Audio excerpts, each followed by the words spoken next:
Bismillahirrahmanirrahim. Saya ingin bertanya ya, soal hadis yang intinya menyebutkan bahwa membunuh cicak atau toke mendapat pahala, baik sekali pukulan, 2 kali sampai 4 kali. Karena jika memang seperti itu terlihat kejam menurut saya. Masya Allah. Bagaimana Ustaz? Teman-teman sekalian, persoalan sebelum masuk ke cicak dia. Ya, sebelum masuk ke cicak. Ada di hadis Muslim nomor hadis 2238 riwayat Sa'ad bin Abi Waqqas, termasuk nanti di Al-Bukhari nomor hadis 3359 riwayatnya Ummu Syuraik. Sebelum masuk ke persoalan cicak, Anda mesti pahami dulu hikmah Allah ketika menciptakan sesuatu makhluk apapun itu terdiri setidaknya dari 3 hal. 3 hal. Yang pertama, ada ujian kemaslahatan. Di makhluk itu dicipta supaya kita mengambil maslahat kebaikannya aja dari situ. Seperti saat Allah menciptakan lebah misalnya. Buat ciptakan lebah, ya. Ketika diciptakan kan buat supaya kita ngambil madunya kan. Madunya ambil. Masya Allah, antum gak pernah persoalkan lebahnya. Diambil manfaatnya dari madunya, dari sengatannya untuk obat dan sebagainya.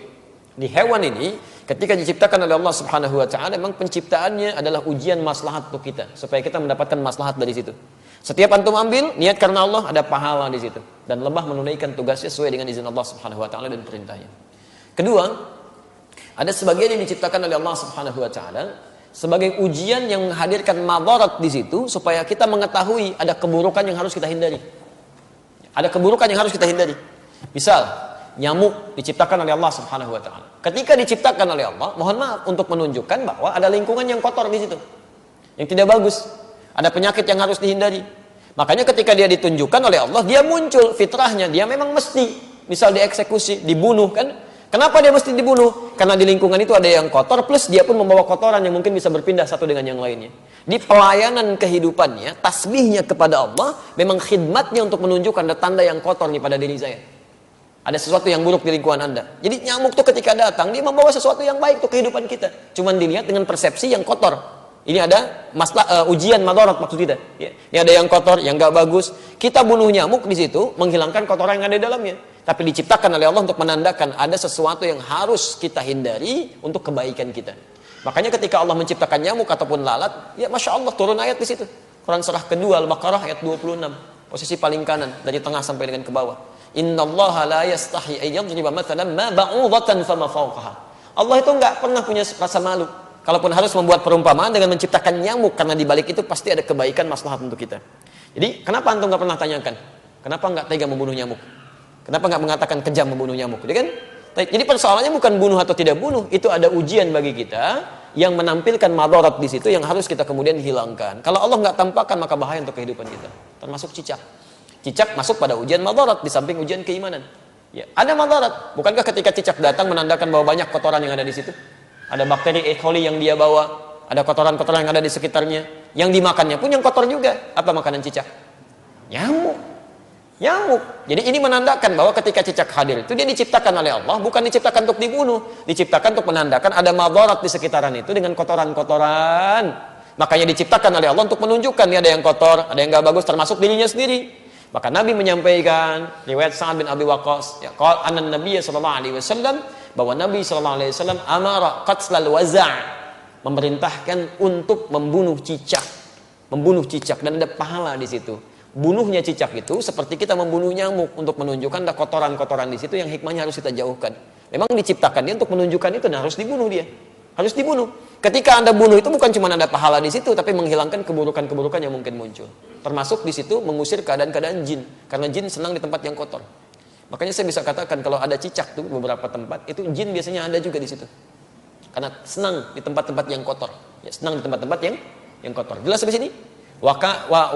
Wasanna bi fuwaisiqa, dan Nabi menyebutnya dengan hewan fasik kecil. Hewan fasik kecil. Selain membawa kotoran, dia pernah juga meniup-niup api yang sedang membakar Nabi Ibrahim supaya semakin menyala. Ya, diharapkan jadi dingin dan teduh, ini malah ditiup-tiup oleh hewan ini. Makanya ketika Anda membunuhnya, bukan cuma menghilangkan kotoran, tapi plus ada pahala di situ. Pahalanya di situ dengan sekali pukul ada 100 kebaikan, kan? Berdasarkan hadis riwayat Al-Bukhari dari Ummu Syuraik, nomor hadis 3359. Dan terbunuhnya cicak itu menghadirkan bagusnya kebaikan-kebaikan dengan menghilangkan kotoran yang ada di dalamnya. Jelas di sini? Di antum pahami dulu ini hikmahnya. Kalau nggak paham hikmahnya, masya Allah nanti muncul macam-macam. Wah ini kan melanggar hak asasi kehewanan misalnya kan, masya Allah. Ada macam-macam lah. Nyamuk antum nggak bilang gitu. Nyamuk kan sama aja. Kenapa nggak bilang antum nyamuk kejam? Ya, membunuh nyamuk kejam, bunuh lalat kejam dan sebagainya. Kalau di nyamuk ada kotoran, cicak juga ada kotoran. Ya, jadi sama aja sebetulnya. Ini yang kedua gambaran keimanan kita untuk mengikuti petunjuk syariat. Ada yang ketiga, ujian yang sifatnya penunjukan karakter. Penunjukan karakter. Misal saat Allah menciptakan monyet, gitu kan? Nah, di Quran surah kedua ayat 65. Ya, lihat kalimatnya. Monyet diciptakan untuk menunjukkan karakter yang muncul pada masyarakat Yahudi. Ya, lihat. Wa qulna kunu qiradatan khasiin. Ya, kami katakan, jadilah kalian kera-kera yang dihinakan. Kera-kera yang dihinakan. Kenapa Yahudi dikutuk menjadi kera? Kami pernah punya kajian tafsir di Tripoli. Saya mintakan murid-murid kami pada saat itu untuk praktek langsung di kebun binatang. Dan kita pernah ujikan juga di sini dengan sebagian teman-teman di Kiai.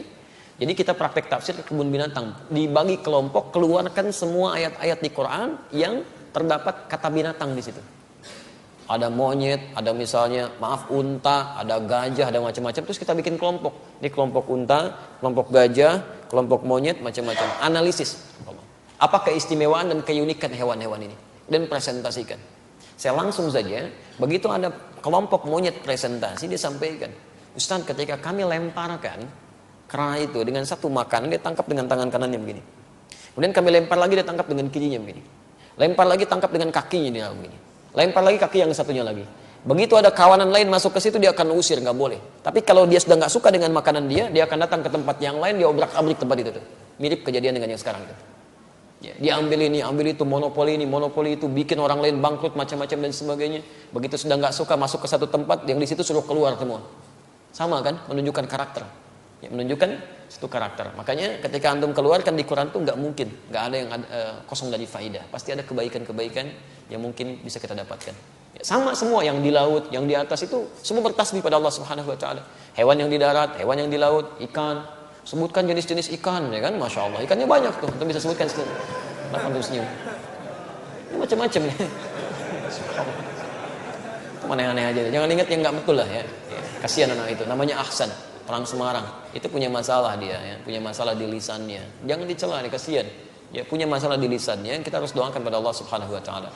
Dan kalau menemukan kesalahan dalam sesuatu hal, untuk anak khususnya dalam pendidikan di Quran, di Sunnah, itu jangan minta diulang. Jelaskan kesalahannya. Man ra'a minkum munkaran falyughayyir bi yadihi aw bi lisani. Jadi kalau anak salah misalnya, coba sebutkan jenis-jenis nama ikan, ikan paus. Bukan ya, itu bukan paus. Kalau kamu sebutkan paus, itu tuh paus tuh paus, kan? Nah, ikan tuh harusnya paus. Paus, seketika sampaikan, bukan paus ya, paus. Maka dia mulai berkata, oh iya, paus. Langsung benarkan. Ya jangan minta diulang. Ulangi.